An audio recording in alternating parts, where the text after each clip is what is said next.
依家好多行業咧個前景都唔係咁理想啦。咁有好多人咧都好想成立一個副業嘅。咁尤其是係塔羅同埋靈性工作啦，其實都係未來呢十幾20年一個叫做九運嘅一個趨勢啦。咁我自己咧都係由副業變成全職嘅塔羅師同埋靈性工作者。咁我就歸納咗，我覺得有5樣咧非常重要嘅因素咧，咁想大家去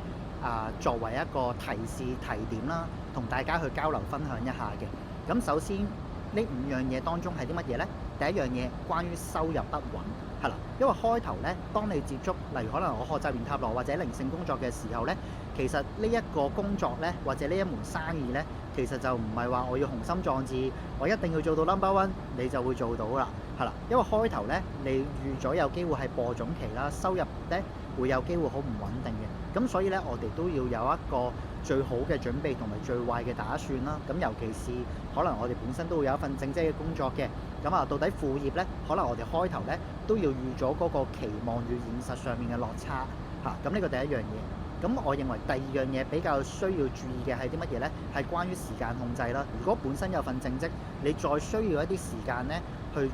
run 你嘅副業呢，咁你個自律性呢就變得非常之重要啦。咁所以咧比較 flexible 彈性嘅時間，例如可能過往得閒咧都會睇下 YouTube 約人去下街嘅時候，咁你現在啦，如果你想設立一個副業，我到底如何可以把握到時間，能夠令到自己可以用到盡啲時間而得到最大嘅效益呢？咁呢個第二樣嘢。咁第三樣嘢我認為咧最重要咧，我哋都要保持住一個開放啦，同埋學習嘅心態咧，去了解同埋去學習一啲唔同，無論係靈性啦、占卜啦、神秘學所有嘅事情。因為咧，其實我哋可能接觸嘅問卜者或者諮詢者都好啦，其實佢哋都會接觸好多唔同類型嘅一啲靈性工具或者占卜方式